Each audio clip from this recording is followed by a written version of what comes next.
Hello everyone, আসসালামু আলাইকুম। আপনারা কেমন আছেন সবাই? আমরা সবাই আলহামদুলিল্লাহ আল্লাহর রহমতে আপনাদের দোয়ায় ভালো আছি। আপনারা কেমন আছেন সেটা আমাকে কমেন্টে জানাতে পারেন। এই যে প্রতিদিন সকালে রহমতের বৃষ্টি হয়, বৃষ্টির পর গাছগাছালির অবস্থা আমি একটু দেখিয়ে দিলাম। দেখে মনে হচ্ছে একদম ফুলগুলো হাসতেছে, কি সুন্দর লাল লাল জবা ফুল ফুটে আছে দেখেন। আজকে আমি চট্টগ্রামের ঐতিহ্যবাহী কক্সবাজারের হোটেল স্টাইলে আপনাদের লট্টা শুটকি ভুনা দেখাবো। আমি লট্টা শুটকিটা গরম পানিতে প্রায় 2-3 ঘন্টা ভিজিয়ে রেখেছিলাম। একদম মানে নরম হয়ে গেছে আর কি, ভিজে শক্ত ছিল সেখান থেকে। এই যে এখন আমি ভালো করে ধুয়ে চুলায় ফ্যান বসিয়ে দিয়েছি আর কি। এখানে আমি লবণ আর হলুদ মেখে এগুলো একটু সামান্য ভেজে নেব। এই যে রসুন দিয়ে দিয়েছি, এখন মাছগুলো দিয়ে দেবে। এগুলো যেহেতু আমি নিজেই শুকিয়েছিলাম সেজন্য একটু মানে নরম হয়ে গেছে ভাজার সময় আর কি, বেশি ধুয়ে ফেলছি তো সেজন্য। আমার আবার মাছ ব্যাঙ্গে ভাজাটা অনেক ভালো লাগে গোটা গোটা থাকার চেয়ে। মনে হয় যে মশলাটা একটু বেশি ঢোকে। এখন আমি ভেজে নিচ্ছি আর কি। আর যারা এই মুহূর্তে আমার আমার সাথে আমার ভিডিও দেখছেন তারা অবশ্যই লাইক দিয়ে ভিডিওটি দেখা শুরু করতে পারেন, এবং আপনাদের ইচ্ছে হলে আমার ভিডিওটি কন্টিনিউ করতে পারেন। আর যারা আমাকে সাবস্ক্রাইব করে আমার সাথে আছেন তাদেরকে অসংখ্য ধন্যবাদ। আর যারা সাবস্ক্রাইব করেননি তারা আমাকে সাবস্ক্রাইব করে আমার সাধারণটা জীবনের সাথে একাত্ম হতে পারেন, আমার লাইফস্টাইলের সাথে আপনারা যুক্ত হতে পারেন। আমি একদম সাধারণ জীবনযাপন করি, কোনো আড়ম্বরতা নেই। এই যে আমি বেঁধে নিচ্ছি আর কি। আমরা ইউটিউব পরিবারে একে অপরের সাহায্য ছাড়া এগিয়ে যেতে পারবো না। পারস্পরিক সহযোগিতার মাধ্যমে আমরা সবাই আমাদের লক্ষ্যে পৌঁছে যাব। আমরা অবশ্যই একে অপরকে সাপোর্ট করব। ভিডিও শুরুতে একটা লাইক দিয়ে দেবো। আপনাদের একটা লাইক আমাদের সুন্দর সুন্দর কন্টেন্ট বানাতে অনুপ্রাণিত করে। আজকের এই রেসিপিটি ফলো করলে লইট্টা শুটকি বোনা আপনাদের ভাত একটু বেশি খেতে হবে। শুটকি বোনাটা অনেক বেশি মজা হয়েছিল, যেহেতু আমি খাওয়ার পর বয়সটা দিচ্ছি।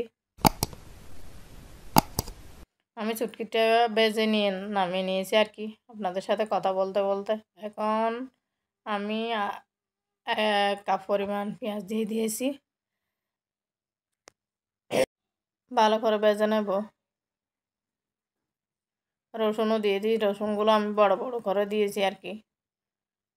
এই যে মশলাগুলো মানে পুড়ে যাচ্ছিল আর কি। এটা যেহেতু এগুলো অ্যালুমিনিয়ামের কড়াই তো সেজন্য একটু লেগে লেগে যাচ্ছিলো, তাই আমি পানি দিয়ে দিলাম। মশলাটা পুড়ে গেলে খাবারের মানটা ভালো থাকে না সেজন্য। এবার আমি শুকনো মশলাগুলো দিয়ে দেবো। আর লইট্টা শুটকি বোনা একটু মানে জাল জাল হলে ভালো লাগে যে কোনো শুটকি বোনা।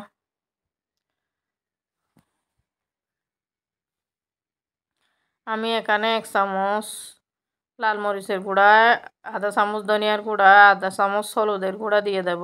আর একটু চিকন জিরার গুঁড়াও দিয়ে দেবো 1/2 চামচ।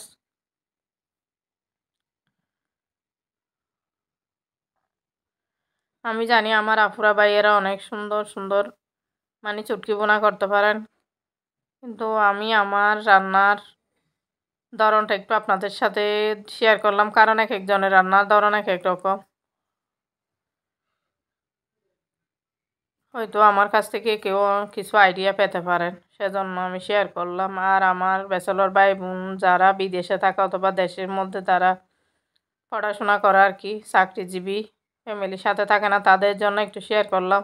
অনেক সময় তাদের খেতে ইচ্ছা করে কিন্তু রান্না করার টেকনিকটা জানে না, তাদের জন্য শুধুমাত্র আমার রেসিপিটা শেয়ার করা। আর আপনারা যারা উত্তরবঙ্গের মানুষ যারা আমার ভিডিও দেখেন তারা তো আমাদের চট্টগ্রামের ঐতিহ্যের সাথে একটু পরিচয় করিয়ে দেওয়ার প্রয়াসেই আমি আমার ভিডিওগুলো মানে আপলোড দিই আর কি। আমরাও আপনাদের খাবারগুলো শিখি, আর আপনারাও আমাদের খাবারগুলো কীরকম সেটা একটু দেখেন। আপনাদের অনেক খাবারও আমাদের ভালো লাগে।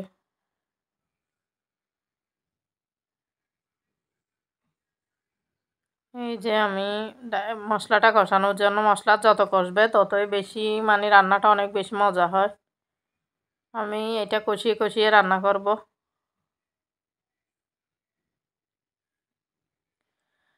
আপনারা যারা ধৈর্য ধরে এতক্ষণ আমার ভিডিওর সাথে আছেন তাদেরকে অসংখ্য ধন্যবাদ। আমি মহান আল্লাহর কাছে সবসময় আপনাদের জন্য দোয়া করি, আপনারা যাতে সুস্থ থাকেন, ভালো থাকেন, আর আপনারা আপনাদের লক্ষ্যে সবসময় পৌঁছে যেতে পারেন।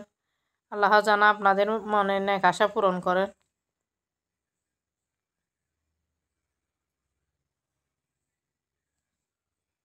আপনারা যেন আপনাদের জীবনে যে কোনো মনের সুপ্ত বাসনা পূরণ করতে পারেন, সেই জন্য মহান আল্লাহর কাছে সবসময় দোয়া করি।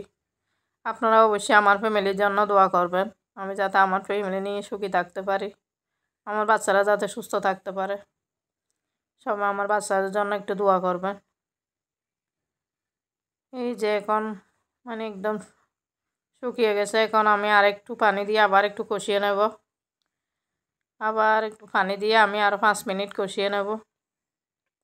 নেড়ে চেড়ে দিচ্ছিলাম যাতে মশলাটা নিচে লেগে না যায়, মশলা নিচে লেগে গেলে রান্নার স্বাদ নষ্ট হয়ে যাবে। এখন আমি আর একটু পানি, মোট এখানে আমি প্রায় 500 ml পানি দিয়ে দিয়েছি আর কি। প্রথমে আধা গ্লাস, প্রথমে 250 ml, এখন 250 ml দিছি আর কি।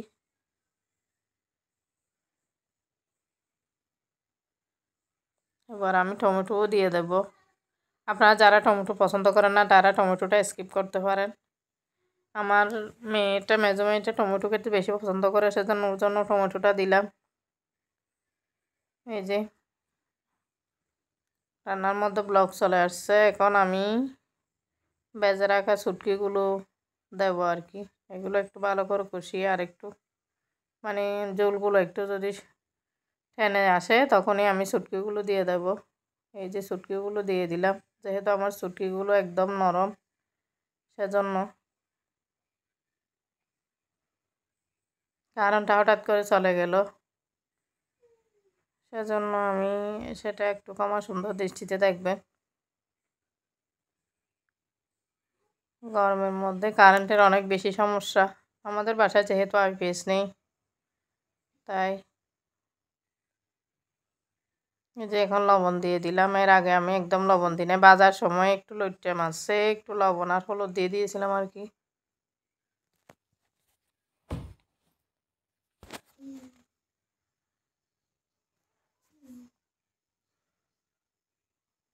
আমি নেড়ে ছেড়ে মানে রান্না করে নেব। আপনারা অবশ্যই এই রেসিপিটা একটু ট্রাই করবেন, ট্রাই করে আমাকে একটু কমেন্টে জানাবেন যারা ট্রাই করবেন তারা। এখন আমি 4টা মরিচ মধ্যখানে কেটে দিয়ে দিয়েছি। এবার ডেকে আরও 5 মিনিট রান্না করে নেব। এই যে ফাইনাল লুক, একদম শুকিয়ে ফেলেছি। এবার একটা সার্ভিং ডিশে নিয়ে আপনাদেরকে একটু দেখাচ্ছি। এখনও ধোয়া উঠতেছে, কালারটা মাশাআল্লাহ অসাধারণ হয়েছে। এখন আমি বেলে মাছ, আপনাদেরকে বেলে মাছ বোনা করে দেখাবো একদম সংক্ষিপ্ত আকারে। এই যে আমি কাঁচামরিচ আর পেঁয়াজ দিয়ে দিয়েছি একসাথে। আমি বেলে মাছটা এখানে হলুদ, মরিচ, ধনিয়া মানে স্বাভাবিক মশলা দিয়ে একটু ইয়ে করে নিয়েছি আর কি। এখানে আর সাদা তিল আর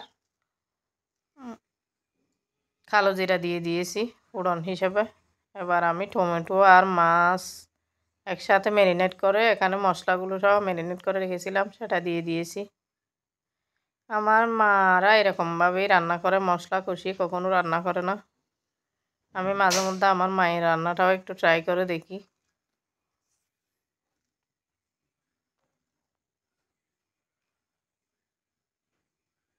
পাশের চুলায় আমি আলু সিদ্ধ করতে দিয়েছি। এই যে রান্নার জন্য জল দিয়ে দিলাম। ভিডিওটা লং হয়ে গেছে সেজন্য আমি অনেক কিছু আবার এখান থেকে কেটে নিয়েছি। এবার আলু ভর্তা করে নিয়েছিলাম আর কি, সেটা একটু ভেজে নিচ্ছিলাম, সেটাও একটু শ্যুট করে নিয়েছি। আর আপনারা যারা এতক্ষণ ধৈর্য ধরে আমার ভিডিওটির সাথে আছেন তাদেরকে অসংখ্য ধন্যবাদ আমাকে আমার সাথে থাকার জন্য, আমাকে সাপোর্ট করার জন্য। আপনারা সব সময় আমাকে সাপোর্ট করবেন, আমাকে এগিয়ে যেতে সাহায্য করবেন। মহান আল্লাহর কাছে আপনাদের জন্য সবসময় আমার দোয়া থাকবে। আপনারা জানা আপনাদের মনের ইচ্ছা আকাঙ্ক্ষা সব পূরণ করতে পারেন।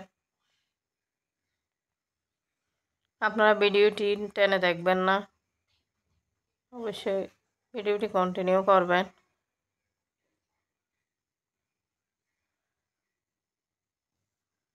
আপনারা অবশ্যই ভিডিওটি লাইক দিয়ে দেখবেন। এই যে আমি কি কি রান্না করলাম সেটা একটু দেখিয়ে দিচ্ছি। বেলে মাছ বোনা, এখানে টমেটো দিয়ে, এই যে একটু করে মাংস ছিল, ভাত, সেটা একটু দেখিয়ে দিলাম। আর এখানে আমি একটু মানে শপিংয়ে গিয়েছিলাম আর কি, সেটা একটু আপনাদের দেখিয়ে দিলাম। এই যে আমি একটা স্ট্যান্ড কিনতে গিয়েছিলাম আর কি, সেটা আপনাদের দেখানো হয় নাই।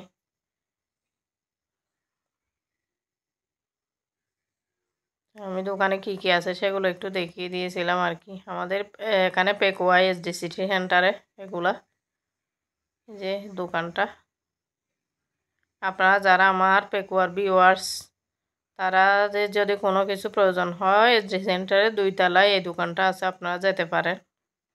ভাই অনেক ভালো, অনেক হেল্পফুল, মানে ভাইয়া সবাইকে অনেক ভালো ব্যবহার করে। আমার বাচ্চারা জিনিসগুলো মানে নাড়াচাড়া করছিল, যেহেতু আমি আমার ছোটো বাচ্চাকেও নিয়ে গিয়েছিলাম। আমার মেয়েটাও হচ্ছে ভাইয়াকে একটু দেখিয়ে দিলাম। আমার মেয়েটা অনেক বেশি দুষ্ট, আর ছেলেটা তো আরও।